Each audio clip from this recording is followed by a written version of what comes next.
So first I want you to listen to something from my last podcast that I know you haven't heard, where I talk about having you as a guest. Dropping us some recordings in the last few episodes, and when I fly down to Florida for Christmas to see Mom, I'm also going to see Michael. And I'm going to record a standalone podcast with just Michael to go deep into his life. Because let me tell you something, my brother came so close to the bottom of the well. I don't know if he hit rock bottom of the well, but he came finally close enough to start scrambling up towards the light.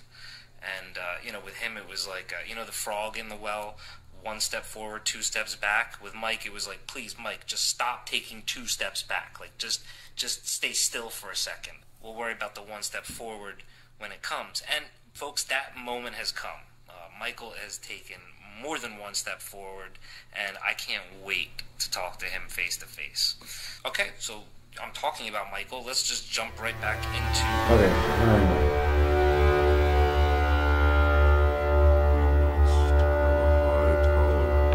We must have a high tolerance for chaos.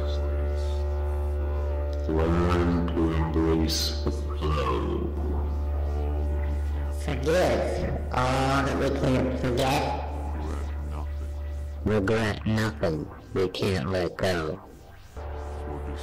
For despite what we have learned, infinitely more we do not know. So let us tune our frequencies until new vibrations grow. Let's pretend that it never ends.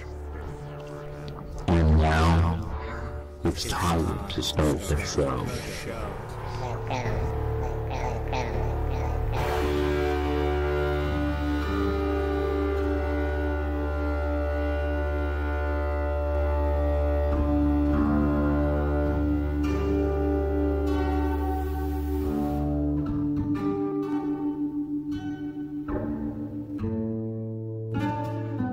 That's what I said on the last podcast.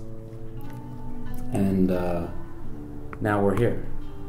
In Florida together. Recording. I was recording that the whole time. Oh, officially. Kind of like a meta opening, right? Okay, so we have to make a correction. The last time we actually saw each other, we were together, was Christmas 2015. Now it's Christmas 2017, so it makes it exactly 2 years. Okay. Correction noted. I thought it would be interesting, and if anything comes up, we can add it to this list. But I came up with this yesterday. Oh boy. I would like you to explain to me all of the medications that you're taking and what they are for, and I thought that would be a good way to branch into anything else. Okay. Remember to speak up. So yeah, I've been to many doctors here in the last year. And, when you have a substance abuse issue, they tend to label you with a lot of things, which, yes, I have anxiety, depression. They said I have PTSD, ADHD, of course. And all of this means that I'm basically, just bipolar. Okay, which is a new one. All right? So they have me on Zoloft. Sertraline, which activates your serotonin levels. Then you have, Wellbutrin or buspirone, which is bupropion. Sorry, bupropion. Wellbutrin, which stimulates your norepinephrine chemical. Then I'm on Neurontin, gabapentin. They call them Johnnies on the street. For what? GABA. Yeah, but what's it for? GABA, the chemical GABA. Oh.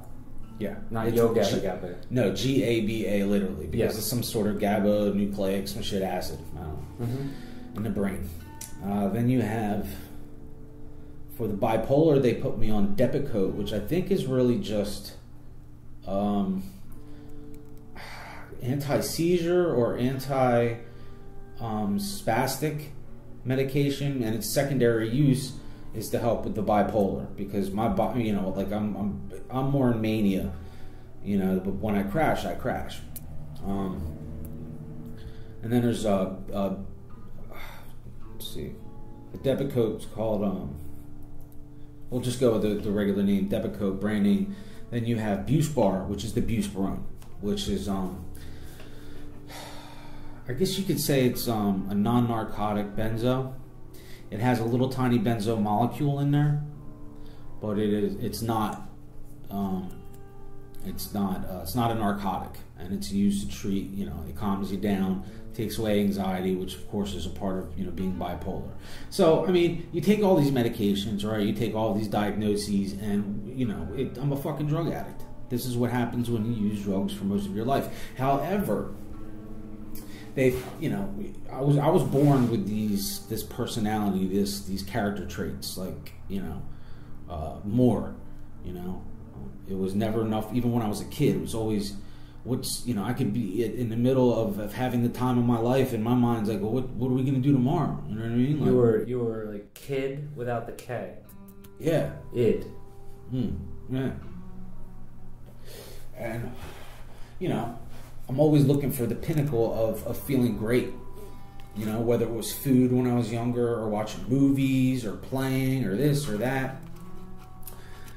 Don't touch it. And then when you're in high school, you find drugs, right? Starts off alcohol, weed, 12, 13 years old.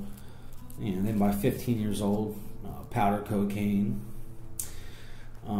Into 15 as well, LSD, which,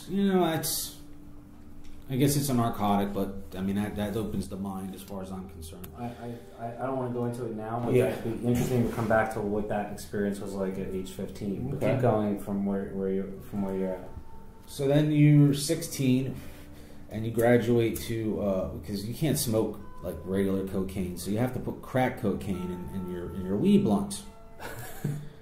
And man, they tasted good.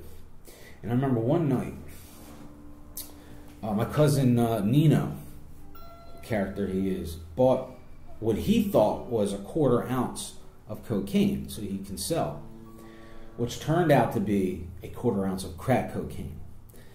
So there, me, Nino, and a couple of other friends were sitting there with a 1/4 ounce of crack cocaine, and everybody's like, well, how do you smoke this? Blah, blah, blah, blah. And, we didn't have anything to put it in. We, this, that, the other. And then another friend of mine who's a lunatic says, oh, I know how to do this. He pulls out a can. You know what I mean? Like old school, putting holes in the can, putting ash on top of the holes.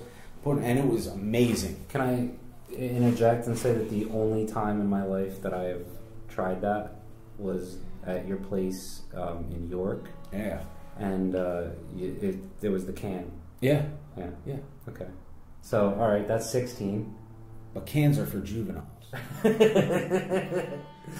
All right, so moving on. So moving forward,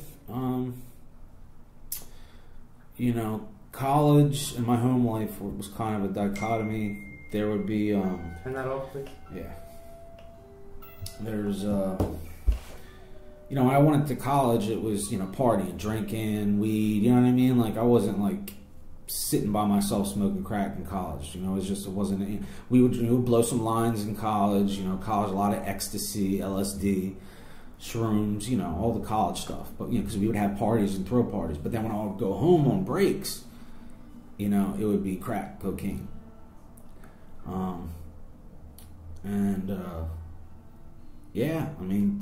Straight through the in high school, at the end of high school, into college, that was there, and that's bad. You know what I mean? So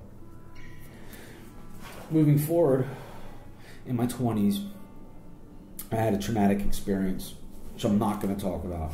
Oh, we're not going to go there. Not going there. Okay. But it was traumatic experience number one. We can at least say that, right? Yeah, without a doubt, because it still resonates with me, deeply. Can we give the vaguest possible, I lost somebody extremely close to me. Okay, that's enough. Yeah, that's definitely enough. Dead. Okay. Just to clarify. No, I lost them in the woods. Deceased. I'm sorry, deceased. And let's see. Well, then I fell down a rabbit hole. Graduated college, moved into an apartment downtown where I was in college, and I would party with my roommate. We went to college together. And oh, that's where I was. Yeah. Okay. Yeah, I was in New York, and we did that. I did that for about 2 years, I think. And he was like some crazy abusive OCD, like really harassed you. That's another story. But you went through that as well. Yeah, he was borderline, whatever. But we had a lot of good times. But still always with the drugs. Then you came home. Why'd you come home? I just, he wanted to move his girlfriend in the apartment. I didn't have any other friends around there that in New York, a lot of people graduated and moved on, and it was just time for me to move on. Period. So I took a lateral transfer with the company I was with. Moved back to South Jersey into my parents' house, which I didn't really like. I mean, I had my own apartment, my own freedom. I never wanted to move back home, but financially, the company I was working with and what the costs were in New Jersey, it just wasn't. I couldn't. Do you remember? I mean, we quickly started battling again after you got home, but there was an initial period where we were getting along very fine. Because I was also living at home. I had come back home at that time as well, before I got my apartment. Right. Do you remember the first night you got home, we sat down on the couch and we watched something together? Do you remember what it was? Are you thinking about that time that I came home for college break with the LSD, the yellow gel tabs? No. But that's another time I want to talk about. We watched Dune. I thought I went out with Nina that night. It was one night early when you first. I don't know if it was like the first night you got back. Which was going to bring me to the next thing, but I don't remember that. Okay. Well, the next thing. I remember us watching Dune. Like I watched all. Yeah, we watched Dune together. Moadib. Yeah. I want some of that spice. But that trip where we were in the basement together. Yeah. Over break or whatever, and there are a couple of memories I have of that. One of them is, first of all, that it was like you and I were kids again. Yeah. And I remember staring at the lamps above the couch, those two lamps, and it dissolved, and all I saw were just floating geometries, abstract geometries. Yeah, those are good tabs. But then, this is the coolest thing about that. The next morning, all the lights were off. There wasn't a single light on in that basement. And I don't know if I've ever been awake in that basement at that time of day where the sun hadn't risen, but the sky was a pale blue. And the two little basement windows, the half windows to the driveway, they were open. And that pale blue light came into the room. And I've never seen the room in that lighting at that time of day. It was completely different. It was like a different dimension. Man, I wish I was there to see that. I don't know if you were there. I was probably in my own dimension. Yeah. So then you came home. You came back home. Yeah. So I went out to eat with Nino, and he convinced me to go out to Adelphia's in Deptford. Mm-hmm. Wednesday night, ladies' night. I was like, all right, fuck it. So he's like, here, try this. So he bites off a piece of a tiny little 10 milligram Oxycontin. I was just gonna say. I'm like, what the fuck is this? I mean, literally, it looked like I can't even explain to you, like how tiny this little piece of thing was. And I'm like, all right, here, I'll take. So I took it, and he's like, hurry up. So I drive home, trying to get showered, this, that, the other, very quickly, and then like I'm in the shower, and I'm like. Something just kind of hit me, right? Didn't really realize it. And then I'm getting out of the shower and drying myself, and I'm grabbing clothes, and then it just kind of hit me. I was like, what the fuck? I called Nino, he's like, yo, you done yet? Are you ready? I was like, what the fuck did you give me? I was ready to paint the house. Like, I'm serious. Now, I've tried dope before, heroin, with the person that I had lost back before college, but it was a different experience. But opiates were never in my category. I was, Well, we should crack say cocaine. we should clarify that Oxycontins are essentially pharmaceutical grade heroin. Absolutely, It's the same thing. So now it's on, you know. It's like, now I know, you know, how good opiates are. And especially opiates with crack cocaine. I should just say crack. You know, you don't get geeked out because you kind of level yourself out, you know. And yeah, then in my 20s, man, it was like, you know, got a better job with a lot more money, and it was, you know, just a lot of women, a lot of drugs, Atlantic City, you know, crazy nights, some good, some bad. Oh, there's some really bad ones. But remember the bar, Good Sports? Oh God, yeah. I don't want to talk about that. Yeah, but I rescued your ass that night. Yeah, he did. Life's ups and downs. Yeah. So so most of the 20s are spent at home, and the 30s as well. Yeah. So like, what happens in the 30s? Let's keep it moving. Big argument with the family. I was the catalyst for, you know, the crazy event that occurred. Sat in jail for a little bit. Yeah, that was a very sobering moment, going to the Bridgeton County Jail. Cumberland County. And it's the Cumberland County Jail, and seeing you. I knew. I was going to predict at the beginning that she would come in and interrupt us at some point. I sent a message and I messed up, and then it's like 2 messages. Can you tell me what I did wrong? Oh, God. Constant tutorial. What are you talking about? I sent a message and then it went, and then the message that I wanted to send didn't go. Yes, it did. This is the message. Yeah, it went, Mom. It doesn't... Look, when you're scrolling through, it cuts the message off to save space. So you see where it says view all? Yeah. Then it'll show you your whole message. Oh, that's all it means. That message it went through. Oh. It went through. All is well with the universe. Okay, now how do I... Mom, we're recording here. Excuse me. Oh, I'm sorry. Wow. It's okay. I predicted you were going to do this. So you cut it, you stopped it? No, I kept it going because it'll be hilarious. Oh. Yeah, it is. The joke. It would have been better if I had remembered to start out the podcast by saying that I predict you will walk in the middle, but I did in my mind. Okay. So the catalyst with the family. We're not going to detail. Got into a lot of trouble. Yeah. Mm-hmm. You know, court. A whole year was anger management, IOP, I had to do, and all this, that, the other. And it kind of turned Mom against the rest of the family as well. Right, because, you know, what I did was fucked up. I mean, by any means, my behavior totally out of line, right? But the reasons behind it and the things that were said were very true. Okay. Like a lot of built up stuff between the family. So, like, you know, again, my behavior was unwarranted, but like what I said, like was meant, you know what I mean? Like had to be dealt, you know, things that were just building up between you know, the cousins and uncles and aunts and mom and dad. Yeah, you know what I mean? Like, so whatever. Yeah, moving on. Destroyed the total rift between the family. Mom is spending most of her time living in Florida, where we are now, and Dad is retired at this point. Dad is shit. Well, this is when I was 32, 2012. I think maybe he was spending a lot more time down here too. Yeah, stop bouncing the table. He retired. When did he retire? Was it 2000? I thought it was 2012. 2010. 10? Yeah, 4 years he had. Okay. Okay. All right. 2010.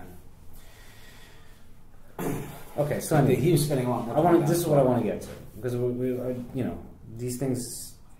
Yeah, I feel like I'm giving it like up in front of like. No, it's good. It's just let's keep it moving. So, basically, Mom and Dad end up in Florida, living in Florida, right. And you're in the house because at this point you had a few jobs that didn't work out. Market collapsed. You were working for HSBC doing subprime loans, and you predicted that shit was going to happen, and it happened. All the money stopped, but the drug habit continued. Okay, right. Now, I had all these credit cards. I had a $15,000, a $10,000, and a $20,000 limit credit card. Okay, so I moved to North Jersey in 2009. Mom and Dad Dad retires. They go down to Florida. Now you're in the Victory house, alone, basically, you know, rent free, no job, doing your thing. Right. Right. So Tell me about those missing years briefly. Is there anything significant about them? Yeah, I mean, right up to the time I left, it got worse and worse and worse. Say 2012. Let's see, when I got arrested, May. Then we have after that. Well, it started slowly with people coming over the house as a hangout spot, which the house was always a hangout spot.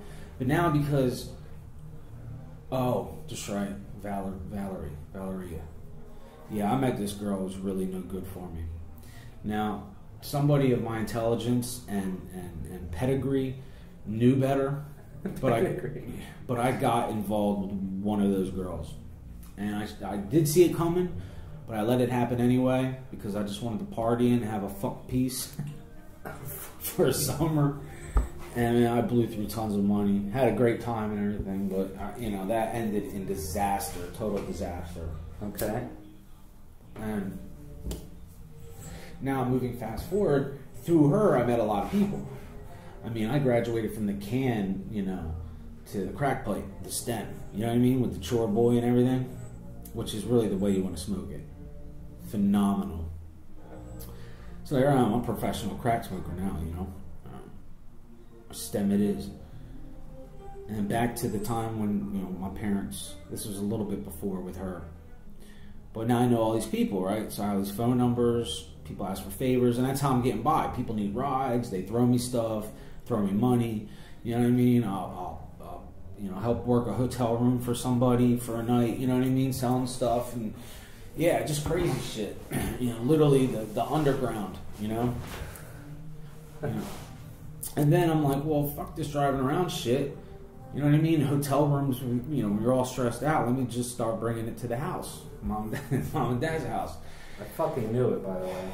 Right up to, it got crazy. Right up to the time I left, there was, you could basically say I was trapping my parents' house out.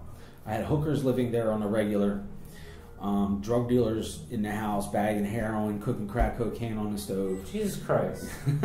Now it all comes out. It all comes out. And fucking Clemens, my boy Clemens, is around all that shit. He was happy. Yeah, I'm sure he was. Especially with the girls. Like when I had a girl in bed, he'd jump on the bed, and you know what I mean? Like, so I'm getting everything for free at this point. You know what I mean? I got a car, I don't have any money, but I got all of, I got the girls, I got the drugs, whatever. Mm-hmm.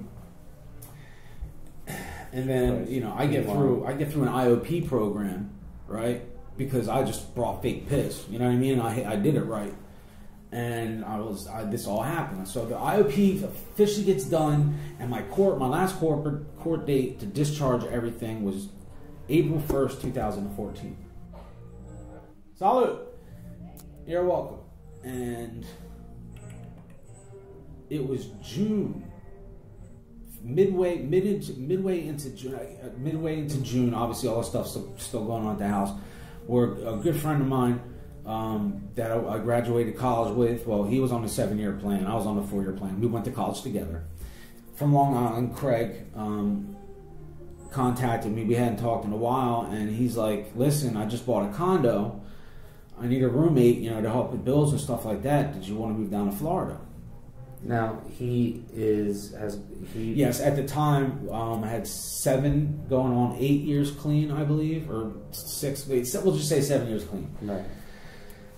And here I am. I'm a full-blown drug addict, but I'm thinking this could be the opportunity to get away from what I want to get away from, and rebuild. And this is the opportunity I've been waiting for, that I've been asking God for, and I took it. And within a period of 2.5 months, he wanted me down in the first week of September. Started packing up the house. My whole life, it was just nuts. Can I interject here? So that summer I had just met Nikki in the winter, and we were going out, and it was now serious. And the plan was that summer, Mom and Dad were going to fly back from Florida. You were going to come in, or no, you were still there. Yeah. You were talking about going to Florida, and Nikki and Devin and I were going to come down, and we were all going to start packing up the house because Mom and Dad wanted to sell it now that you were moving out. Right. Then we got the call. Yeah. We got the call 11 o'clock at night. I came down with Nikki and Devin. You were there. We got the call that Dad had gone into liver sepsis and toxic liver sepsis, and we had to fly down immediately. That was a Monday. It was his heart dropped to 10%. It was his heart. Yeah, okay. And you were in North Jersey. Yeah, but it was... Remember you had to drive down, and then we flew out of Atlantic City? Yes, right, okay. But I was coming down anyway. Trivial shit. But right. yeah, so we flew out. Nikki and Devin stayed for the week. The long story short is Dad passes away. We don't have the memorial ceremony right away, because we're thinking it's in Florida, family, and like the rift between the families. And then you pack your shit and you go down to Florida. Mom's in Florida, and I just for the record want to say that I spent every weekend driving from North Jersey to South Jersey and back. Yeah. Moving. I did the best I could. Every item in that house from the last 30 years, plus Nana and Papa. 55 years. 55, whatever it was. 58. Mom moved in 58 to 14. 58. Yeah, but I'm talking about even the stuff that was there from... 42 plus 17, 42, 52 plus 7, 59 years our family was in that house. The whole family. The entire family. Generations. Generations. So 59 years. 59 years. Okay. All of that shit, mostly me, some help, cleaned it all out. Storage. I did the best trash, I could, but like Dad died in only 3 weeks, right? Driving it all up to North Jersey. Right. Anyway. That must have been miserable it was a fucking rough time. Because not only was Dad gone, but I was in that shitty apartment in Bloomfield. I was trying to get used to living and cohabitating with Nikki and Devin. Right. And the cleaning the house. And then you're going through all your shit down in Florida. Because that's where we're picking back up. Yeah. Because it doesn't work out with Craig. Your habits don't just magically disappear.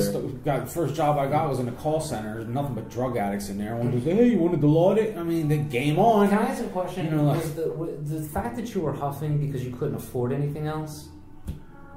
I don't know what that was. That was never my... I always loved nitrous. And who doesn't? A dude I was hanging out with... Wow. Yeah, a dude I was hanging out with in Jersey right before the end for a little bit bought a can. You know what I mean? Oh, Jesus. And I huffed it. I'm like, oh shit, it's just like nitrous. You know what I mean? So yeah, I don't know. I don't know what the deal is with that. All right, so Craig, I'm just trying to keep. I've said this a million times. But keep it moving. Craig kicks you out at a certain point. Like he's done. Yeah, right before my dad's. I was involved in a serious car accident. I don't know if I want to get into that. But okay, that's fine. I mean, it's not a big deal. Like, because of my drug use, we'll say, a wall got in my way.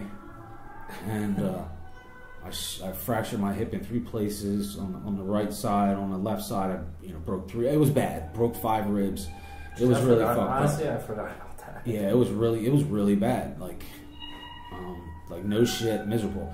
January 20th, 2015, Sarah's birthday.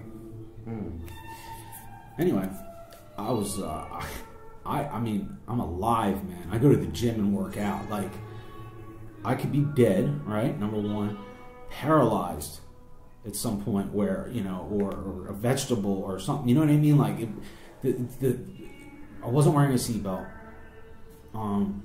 Airbag hit me. You know what I mean? Like the engine block, just like it doesn't even. You can't even see it anymore if you look at the car from the side. It was a bad accident. Somehow, miraculously, the only thing that happened was dislocating my femur and fracturing my hip and breaking 5 ribs. I have hematoma and all that. I was in the hospital for 3 weeks. Spent a week in trauma, which was miserable.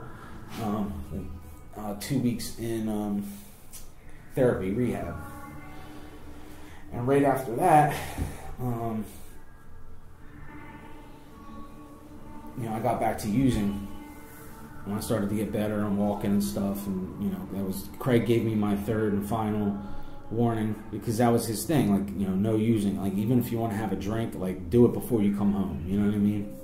And that's what started off with alcohol. But see, down here in South Florida, like everywhere you go, like you go to a gas station and like people pull up, hey, you good? You good? Jesus. You know what I mean? Like, sooner or later, they're going to be like, wow, what you got? You know what I mean? Yeah. Like, what do you need? I'm like, you know, and then next thing you know, I'm buying heroin. I'm buying crack cocaine. And yeah, now, you said that you were mostly crack cocaine down in Violin. When does heroin come into all this? No, heroin was because of the pill epidemic. Oh, okay, gotcha. I went ham with the pills. All right. After that initial thing with Nino. I mean, you know, then it was... It's a real problem in South Jersey. Yeah, but now, like, what happened is all the pills started to run out. South Florida started to close down a lot of the pill mills. Okay. And, you know, the people who were selling the pills were addicted to them and blah, blah, blah. And then they were, like, the prices skyrocketed. And then people were like, well, fuck this. I'll go do heroin. It's cheaper and I can get more of it, you know? Mm-hmm. And that's it. That's how heroin is now into the upper, you know, we were selling crack and heroin to executives, lawyers, doctors. I mean, this is no joke. Right. The kind of people that are on drugs, like it's all over the place. Right. And there I was in a mix, you know, and I am what you call. I mean, I'm a garbage disposal. I mean, I like everything, but my two favorite drugs are, you know, crack and heroin. The heroin I love because, you know, it's heroin, right? It's an opiate. And you smoke the crack. Normally with crack, you get all geeked out and stuck and you feel, you know, nervous. Not when you're on the heroin. So I get the best of both worlds. You see what I'm saying? I get that rush with the crack, but then like after that rush, instead of coming down real hard, I'm just chill. You know? And those two drugs basically were the pinnacle of everything I've been looking for since I was a kid. Forget food, forget movies, forget sex, forget this, forget that. It was crack and heroin. Right. And there I am, kicked out of Craig's house. You gotta watch the bumping, man, because every bump, like, when I do editing, it's a pain in the ass. So, I'm like, I'll make this work. I started driving Uber. I got that all set up, bought a new car. You mean Mom bought you a new car? No. Oh, you bought it? Well, she had given me the down payment, okay. And then I got, Geico gave me 10 grand for it. Okay, all right. And I took that 10 grand and spent. Gotcha. And, the partying just got worse, you know. I wound up moving into a flop house in Fort Lauderdale, driving Uber, and I was all over Fort Lauderdale, Miami. I mean, I know these places like the back of my hand. A lot of good times, a lot of bad times, you know. I mean, but I always had shit in the car, and, you know, down in Miami, the people, and it just, it got to the point where I had basically gotten kicked out of every place that I was living around there in that 2-year period, and was just in my car and didn't know what to do. And, you know, I finally called Craig and said, "Listen, you know, I finally need help." You know what I mean? So he introduces me to my first treatment. Mm-hmm. You know, you go in, get detox, and then from detox you go to what do you call it? IRT or whatever. So, living intensive rehabilitation. Where you're cohabitating with people that are...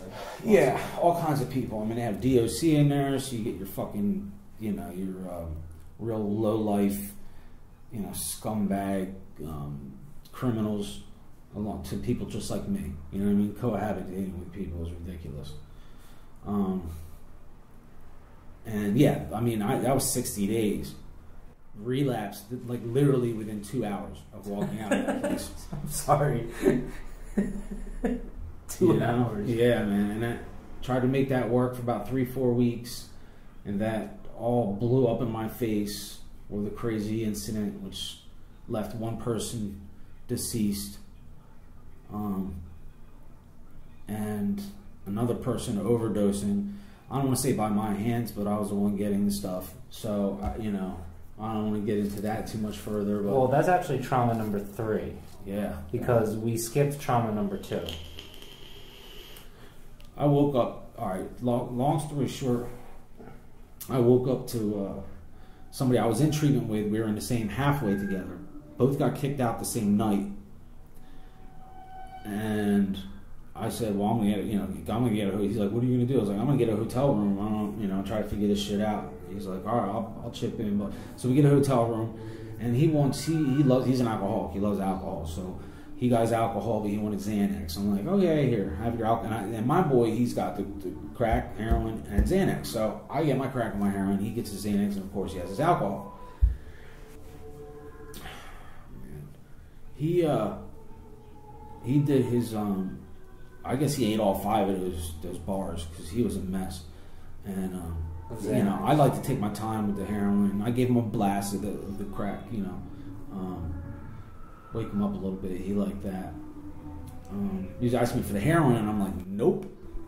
The reason why, ladies and gentlemen, Xanax and heroin is the overdose. You will die. I mean, maybe you won't die right away. You'll get put into a catatonic state, but eventually your body's going to shut down. You don't come out of that unless you get Narcan or whatever. Okay, I had at that time overdosed twice in my life, which I never really talked to you guys about. But I was. That's the first I've heard of that shit. Yeah. Jesus, keep going. All right, and well, this kid, I guess, when I was asleep, I passed I was up for 2 days at that point. I fell asleep smoking crack, in the bed, and I still had 2 caps of heroin, which I guess he got into because I looked at the 2 caps were still there when I woke up, but there was only half of the heroin was in one of them, and he's sitting in the bed. But I didn't realize this at the time. I didn't even think about it. I just see him sitting in the bed, with his eyes open, he's looking at the TV. I get up half asleep. I go to take a leak. I'm like, yo, bro, come on, man, get up. Let's get going.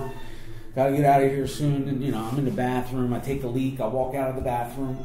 My back is still facing him. I'm start making coffee from the coffee pot. And I'm like, bro. And I turn around and I go over to him. And that's when I saw him, man. The motherfucker was ugh. He was straight dead, man. Eyes open, shit, coming out of his nose and mouth. Oh. I mean, hard as a rock, blue. Oh my God.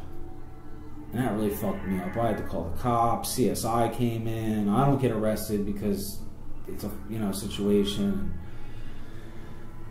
I had a halfway, sponsor at the time. And next thing you know, I'm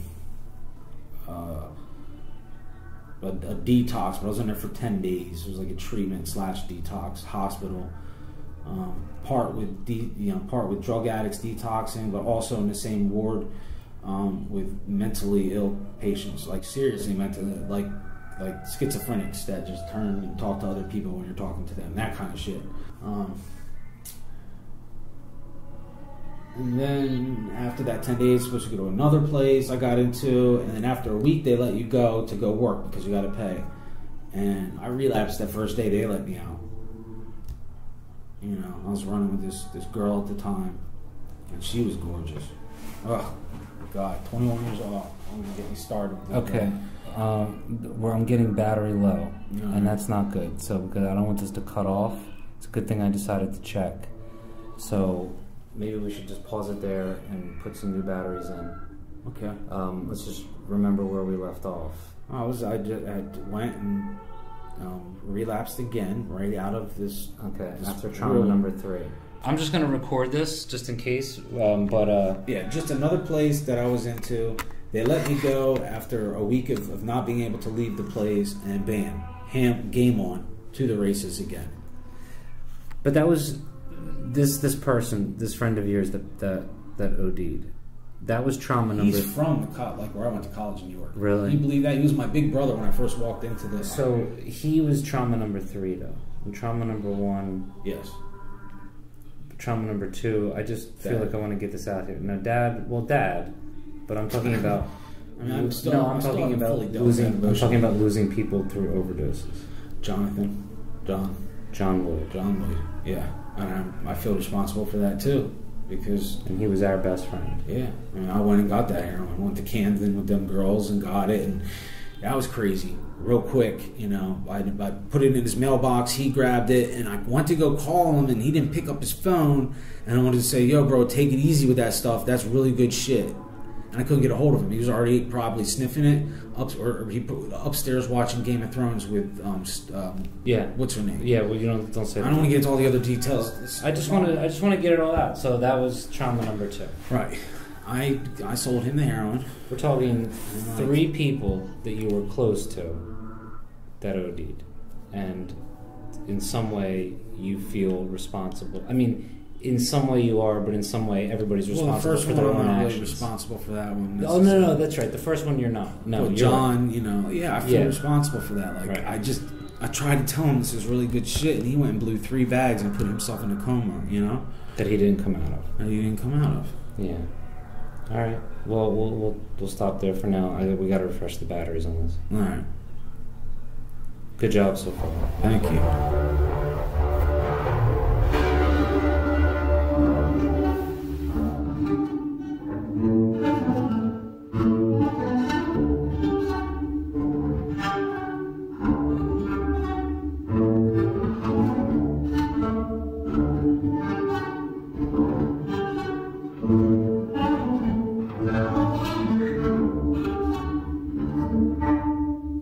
Segue.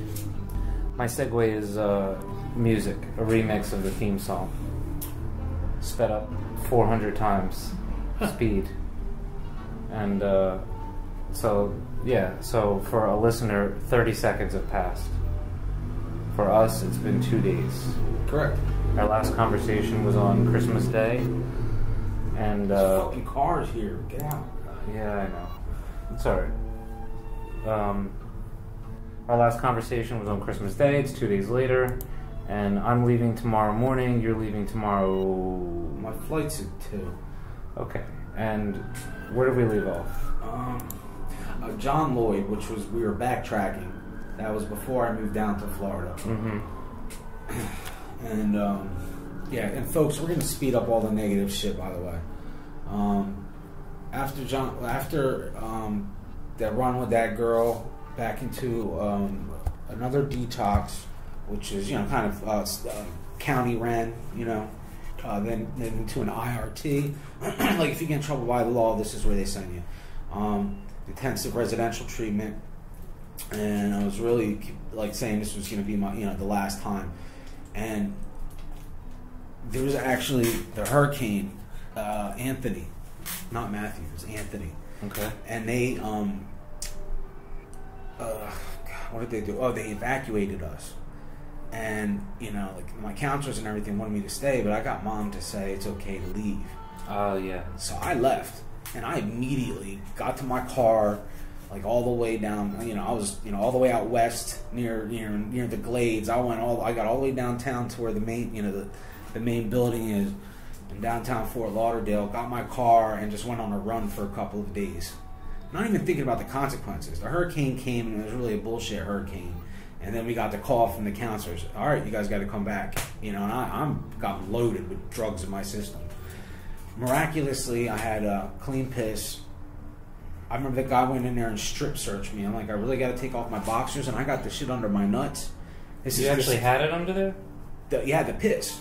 In a little bottle, Yeah. And I took the boxers off, and I kind of crinkled them up. Yeah. And inside the boxers was this bottle. Sleight of hand magic shit. I'm like, all right, can I put these back on again? He's like, yeah. You know what I mean? I lifted my balls and shit. Misdirection. That was pretty clever. I don't know how I got away with that. That was gift of God.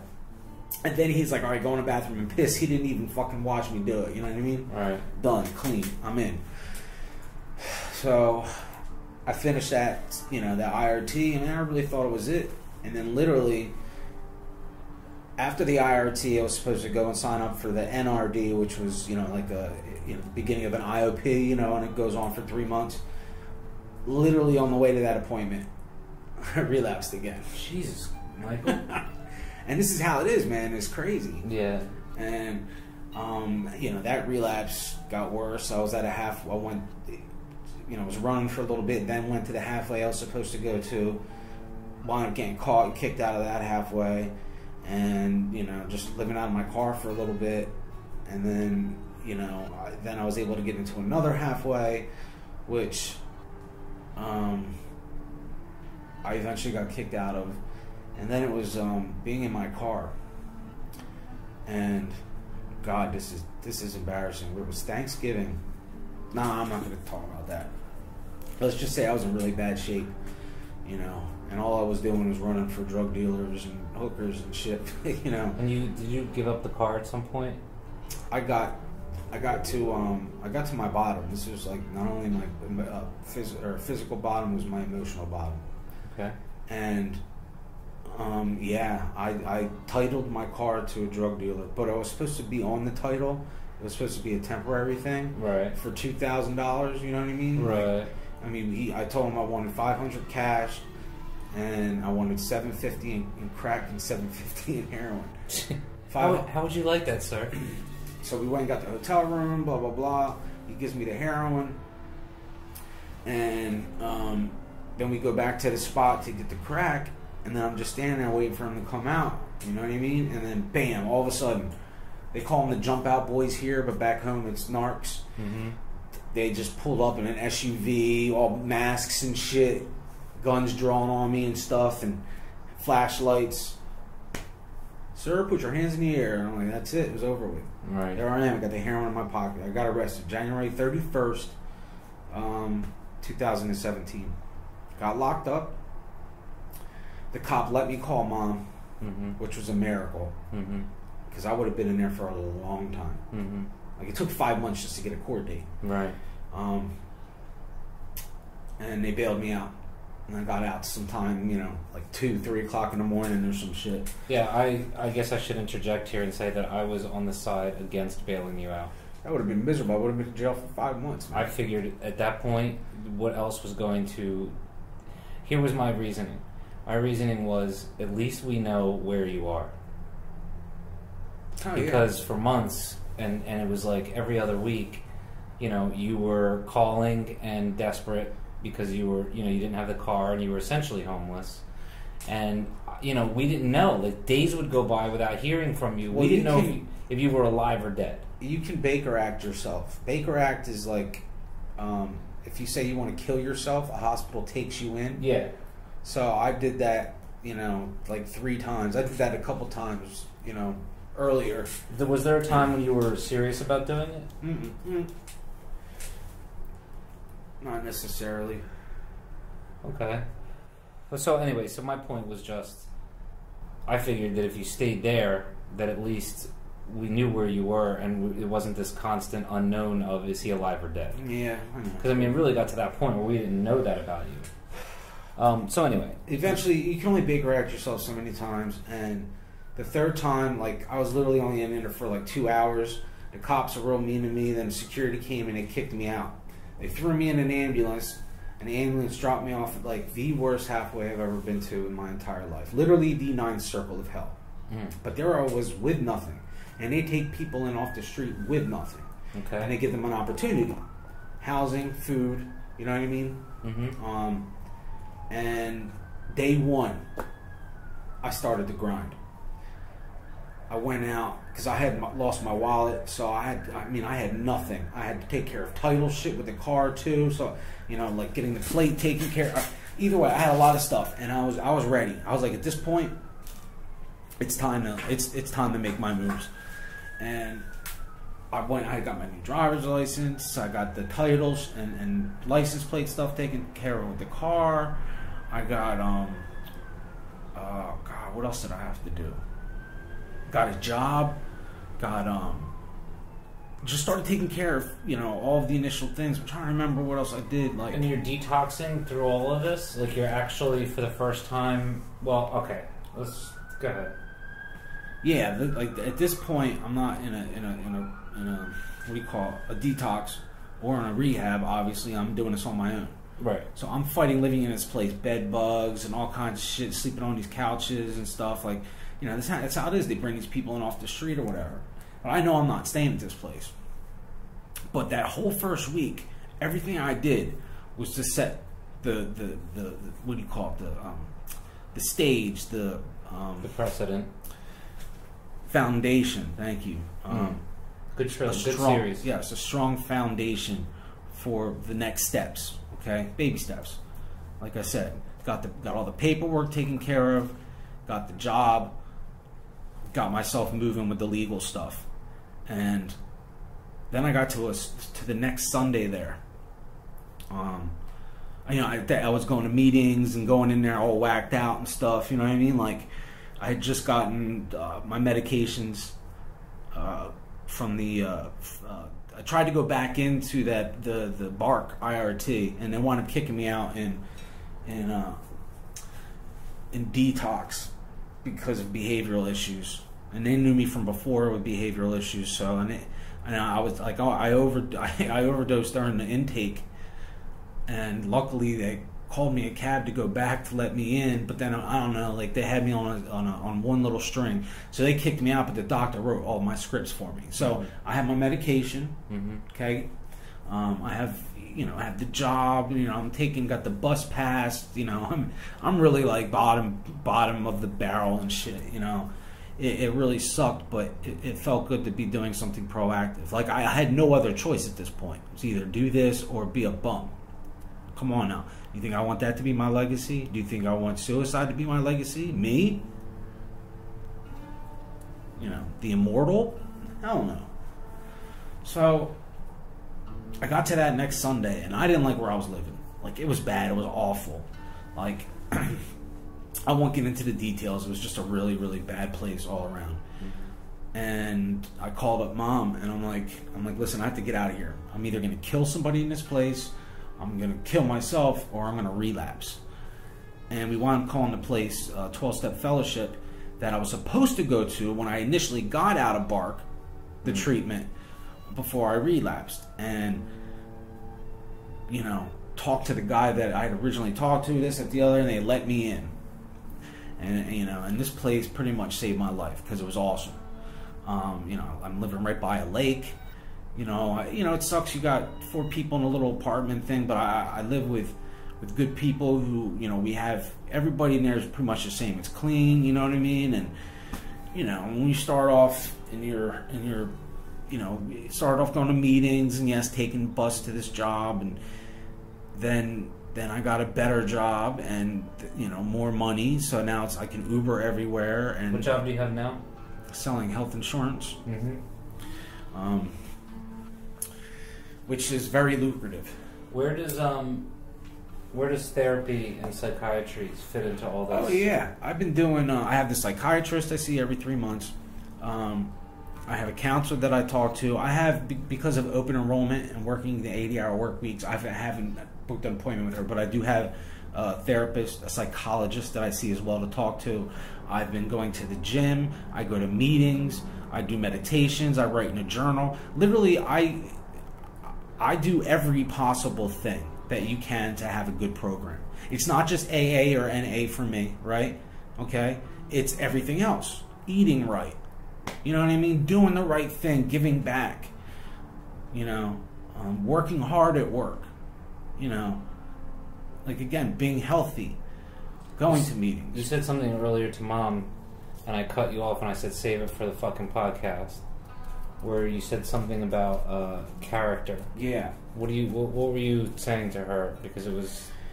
There was one meeting we were in, and the guy had talked about somebody that had, was helping him out. And the guy had told him that, there's a lot of people tell you there's a lot of ways to make this work, but what it really comes down to is character. And the guy who was in a meeting was talking about character, and it really resonated with me, and I really thought about it. And to break down everything, right? I mean, you can go to your meetings, you can take your medications, and talk to your therapist, and do this and do that. But what it really boils down to is character. Well, you have to be the one to step up and take control of what you lost. But at the same time, you have to know you have no control. You just have to do it and believe in this spirit, whatever you want to call it. You know what I mean? Jew, Christian, doesn't really fucking matter. It's something, all right? And I just kind of let go for the first time in my life.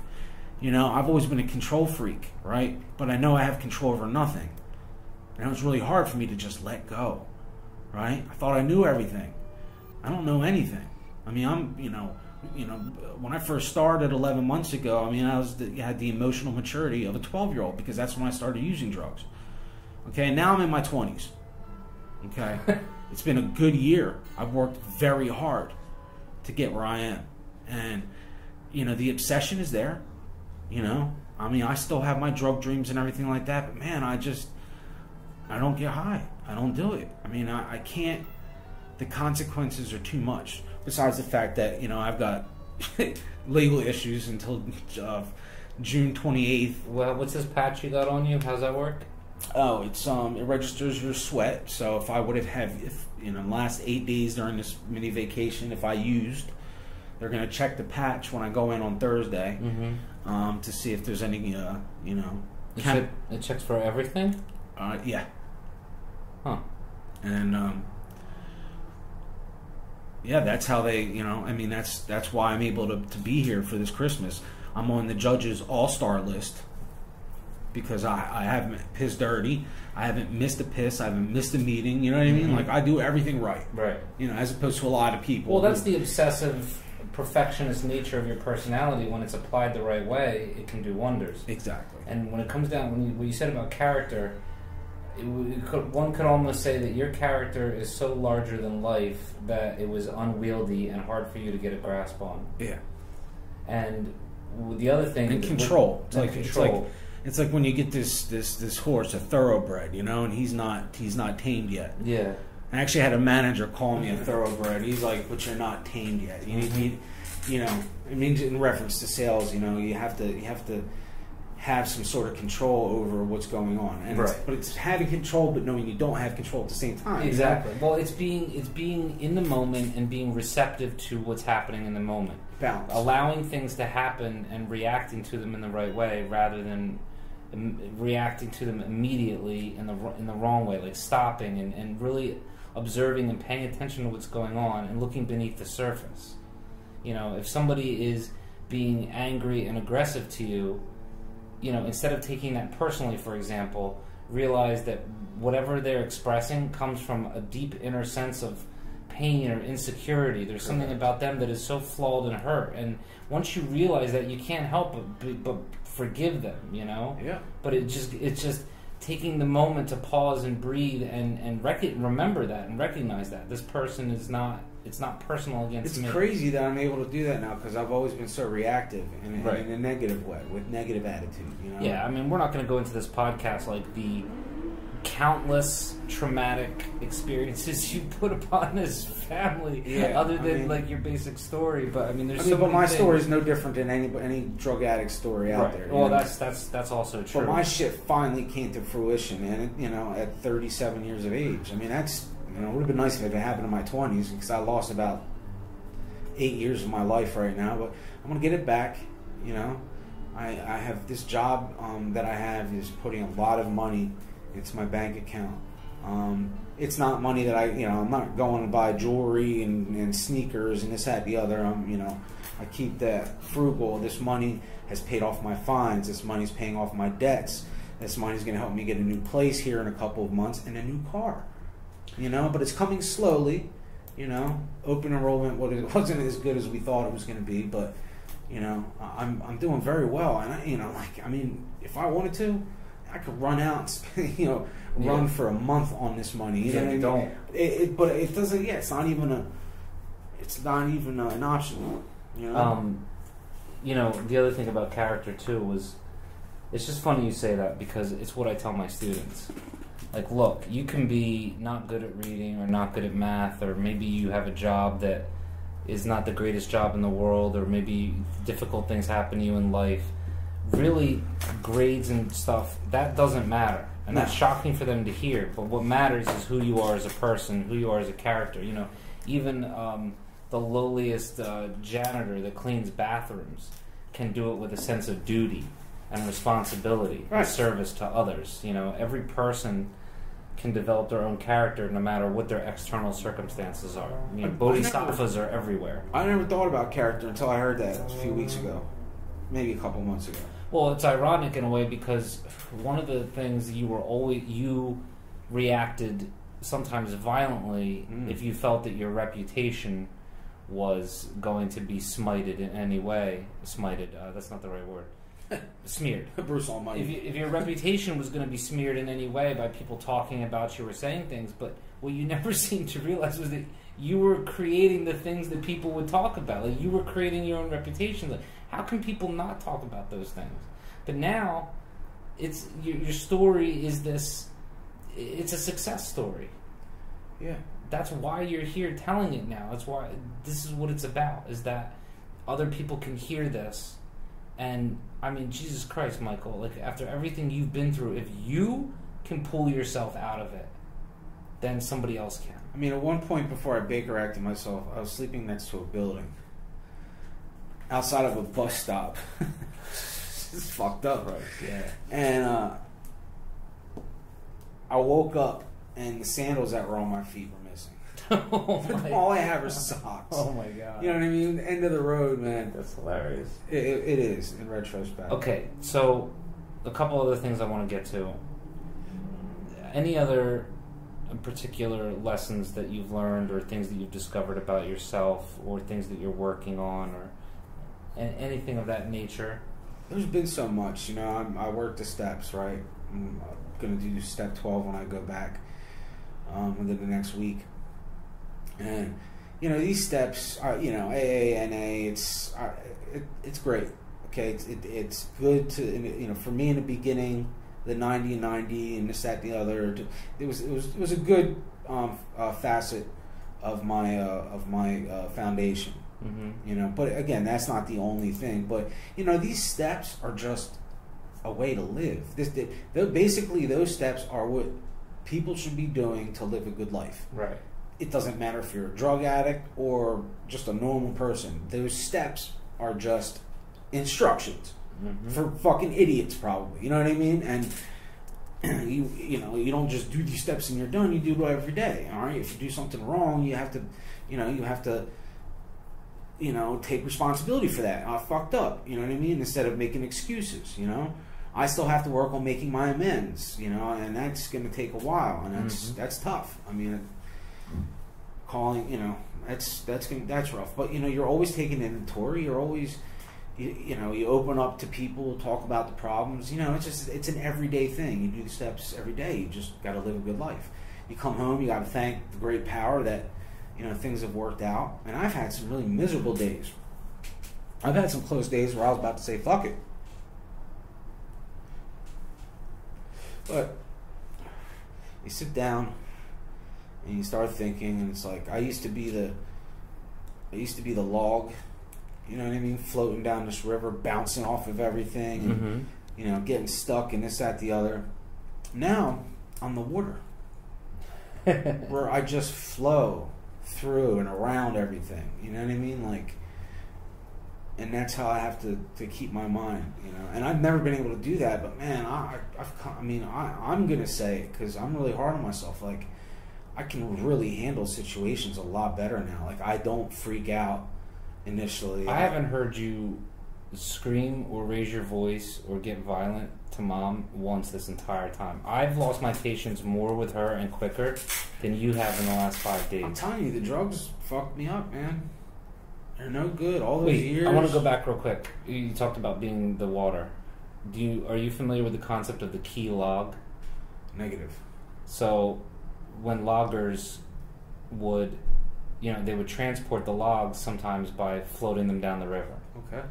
But if there were too many logs, it would jam up, and you get a log jam, which was bad. And they had to figure out which was the key log, the one log that you could remove that would release the whole jam. Okay. The key log. Key log. So that's kind of a metaphor. I don't know exactly for what. Many things probably. I like that. So where are we? So now we're here, and you're going to be 12 months clean in a month. February 1st. February. I mean, 1st. like, I got arrested the 31st. You know, it's trivial. 31st of January, 1st. I just figured 1st of February because it's the first day of the month. You know, whatever. I mean, I kind of wanted to touch on. It's kind of not the right place for it now, I guess, but because you were on these hard drugs for such a long time, these drugs that have been shown that to have really negative effects spiritually, physically, and emotionally, and so on. Yeah. But then there's also psychedelics, and not that under your mental condition and taking them so early when the brain is still developing, probably not a good idea to take those psychedelics. But there is would you agree that there's a difference in them? I'm not saying that you can take them now, and you know, I don't want to like I'm still an advocate for bud. Like, you know, when I was using hard drugs, I wasn't smoking bud. All my money was going to the hard drugs. I didn't care about bud. Like, you know, and I'm taking 6-7 different medications here from a psychiatrist. And to be honest with you, I probably just need a good combination of CBD and THC. So yes, I'm still an advocate. Like, smoking weed's not going to get me to smoking crack. Alcohol will get me to smoking crack. Yeah. You get drunk, your inhibitions. Yeah. That's how I relapsed for cigarettes too. So, you know, going to the psychedelics, I'm going to say I'm an advocate there too. You know, under supervision and, you know, the right way. I believe everybody needs to see this universe and how it works. You know what I mean? It's to become a part of this great power. You know what I mean? And realize that it's like the Force, man. It's all around us. You know what I mean? Star Wars. Did you like The Last Jedi last night? Oh man, I'm still trying to process that. Yeah. All right. I might go see it again at the. They have an IMAX downtown Fort Lauderdale. Yeah, it was really good on the IMAX. Okay, but I don't want to get into Star Wars. Yes. No. The only other two things I have, unless there's something you want to share, are: do you have any shout-outs to specific people? Is there anything, maybe just like what's up, or is there something specific in terms of making amends that you would like to do here? Well, you really can't do it here, but I mean, I'm sure I've slighted. You know, a lot of people, you know, throughout my years, you know, the last 24 years. So, yeah, I mean, I obviously, I apologize for all that. If anybody here is actually listening, that I've slighted you, that I don't remember, you're not on my amends list, I'm probably not going to call you because I don't know. I'm telling you now, I'm, you know, from the bottom of my heart, you know, I wasn't the person that I'm trying to become now. And that's like, you know, Yoda said in The Last Jedi. When Yoda, the best line in the movie, I think, he says, "We are what we grow beyond. That is the burden of every true master." Correct. And you know, this is just the beginning for me. You know what I mean? This is you know, having a year clean isn't the be all end all of sobriety. You know, like. You know, there's, you know, my brain is still repairing itself. That takes up to 5 years, you know, and hopefully my, you know, brain chemicals will eventually be normal, and, you know, it'll be a nice little journey along the way. But man, I'm fucking happy right now. I haven't seen my mom and my brother in 2 years.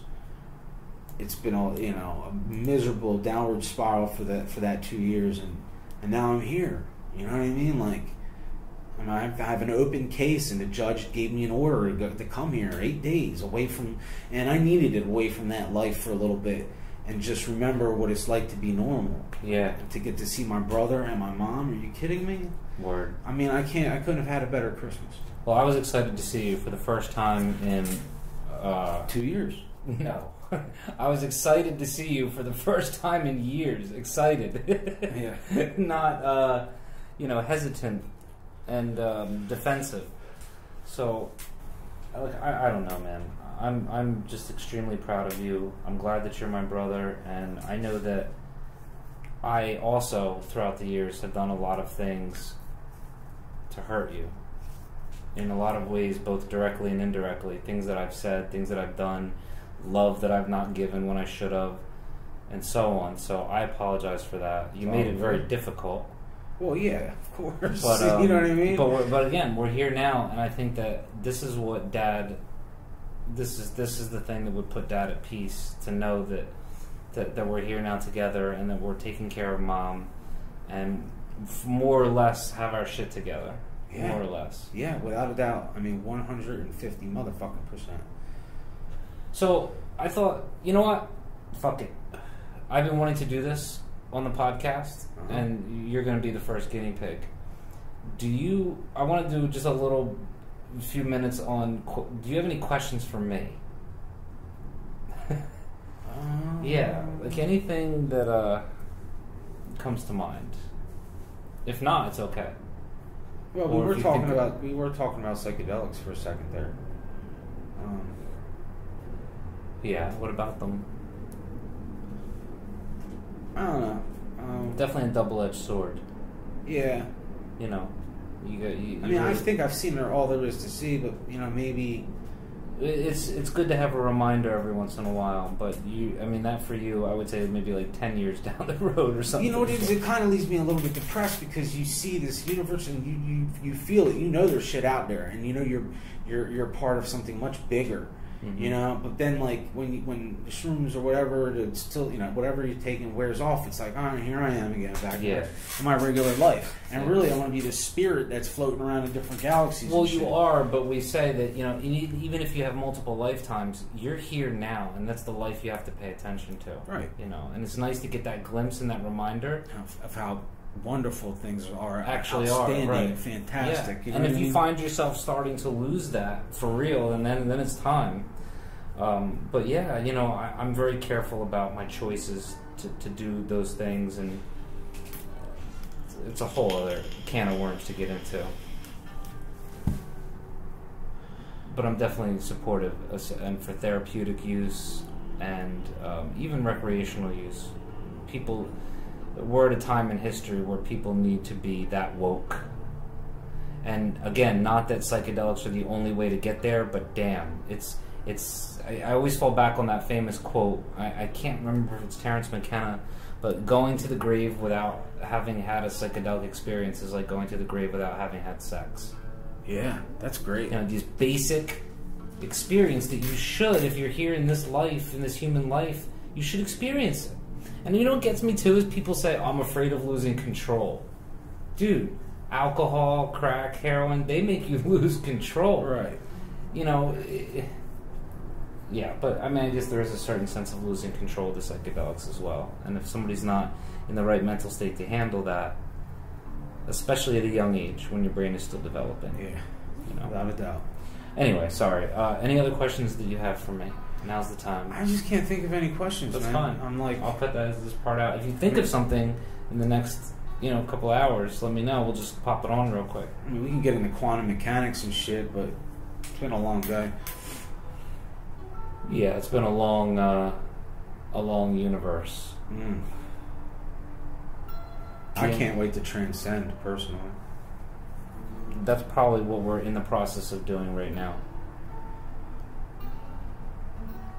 I was thinking about that kid. There was one kid at one of the Fort Lauderdale Hospital, one of the detoxes I went to. Mm-hmm.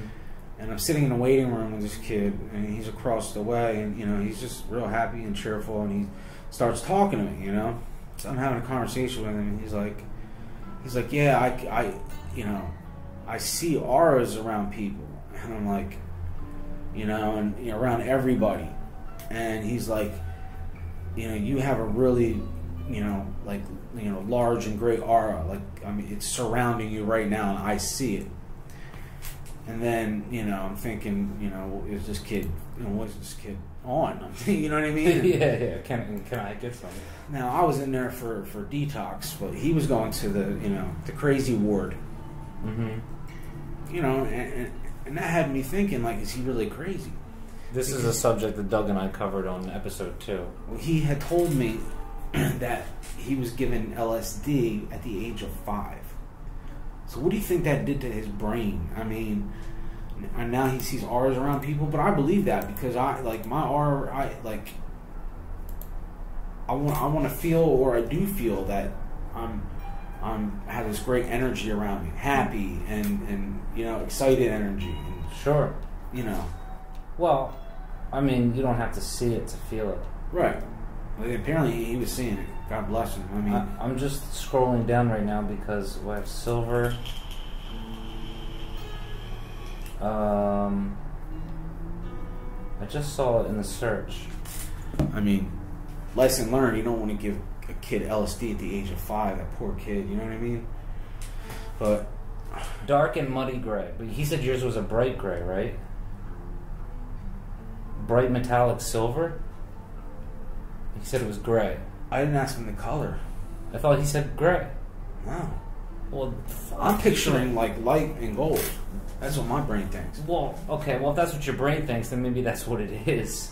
Gold aura color meaning the color of enlightenment and divine protection. When seen within the aura, it says that the person is being guided by their highest good.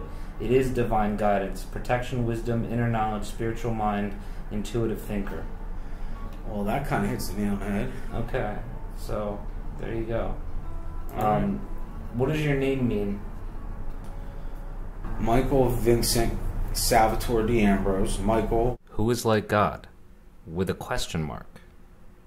Who is like God? Vincent Victorious. Salvatore Savior D'Ambrose of one who is immortal. It's crazy. That's really a really good name. Mm-hmm. And I'm the peerless war god of the immortals. Marcus Anthony. That's crazy. Right? Yeah, it is. I mean, to have that last name, Immortal. It's pretty cool. Yes. Of the immortals. Yes. Speaking of which, this conversation could go on forever, but I know that we got to wind down here and get back on with the rest of our lives. And I got a movie I want you to watch. See. So, thank you very much for doing this. Oh, my pleasure. And I'm And glad we were able to finally do it. yeah, well, and we'll do it again. Good. We'll catch up and go deeper into some other stuff. I look forward to it. All right. One love, brother. I love you too, man. And I love all of you. Peace out. Yeah, it's very powerful having a positive family, the power of the prayer, and God, plus the positive attitude. All those things mean so much to get you through life. We covered all the important stuff. That's right. So now let's cover the unimportant stuff. It's a microcosm of all of the pain of the United States. Ooh. Getting his mood. We left off on a specific thought thread. You don't remember where we ended it, huh? I'm not sure I remember what I did yesterday. No, I'm just kidding. When you're in the moment, there's only this moment. I guess tune in next time when I have some interesting shit to talk about. Other than that, I love you. I love the world. Peace out.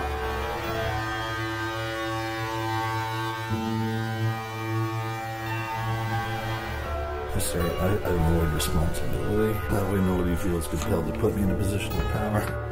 Be excited, because now it's here.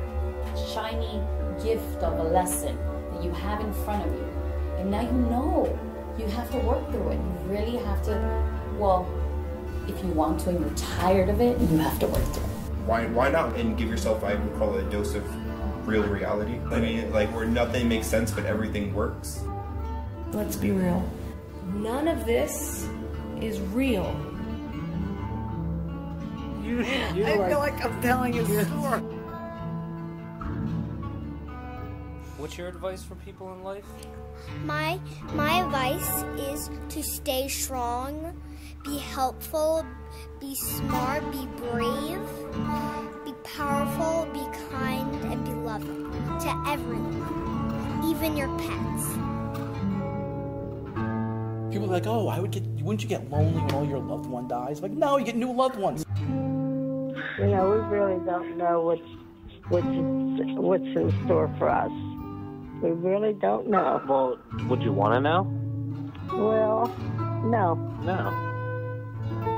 Let's say something bad happened to you. Move on. It already happened. Just move on to the better things in life.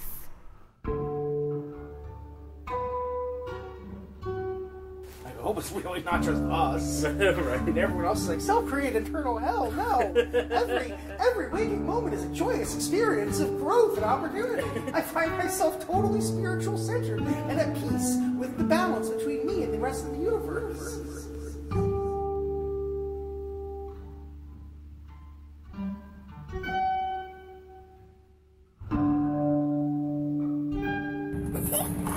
What a heck of time! Record again, and it starts. And then you just hit stop. So pick a passage and read it. A passage? Uh-huh. I don't know. Take your time. It's recording. Is it recording right now? Yeah. Say whatever you want. Alright. Just so you guys know, I was actually just reading Lee Child, Jack Reacher. Love his work. And I do have something in here I'll read. It was really good, and it pertains to anybody and everybody, or everybody and anybody, however you want to use it. It was from back on December 14th in one of my meditation books. The quote is, "Follow your bliss." Joseph Campbell. Fortunate are those who have clear vision of what is important to them and how they wish to live their lives. So many of us flounder like rudderless ships, steered only by the vagrancies of chance. But we can't get there unless we know where there is. Years ago, during the Depression, a young man was hitchhiking around the country. He struck up a conversation with an older man who had offered him a ride. The older man asked him what his goal was in life. The young man replied that his greatest desire was to be a millionaire. "Oh, no, it isn't," said the older man. "If that were true, you would not be wasting your time right now floating around the country. You would be hard at work trying to make your dream come true." And of course, he was right. Over time, we become what we want to. Over time, we become what we do. If we want our dreams to come true, we need to give them muscle. We need to know ourselves to set goals and then put them all in effort into achieving what we have set out to accomplish. Just wishing won't do it. Under passage, I had the determination to achieve my goals. Plain and simple. If you want it, you got to put the work in. That's all there is to it. Shit doesn't come easy. And if you haven't figured that out by now, then you really need to take a serious look at yourself. But everything's gonna be all right. And what was that? Bob Marley. And yeah, that's it, man. Put the work in, grind, and things will materialize. There's no doubt about that. Living example here. I love y'all. Bye. After all that, they won the game.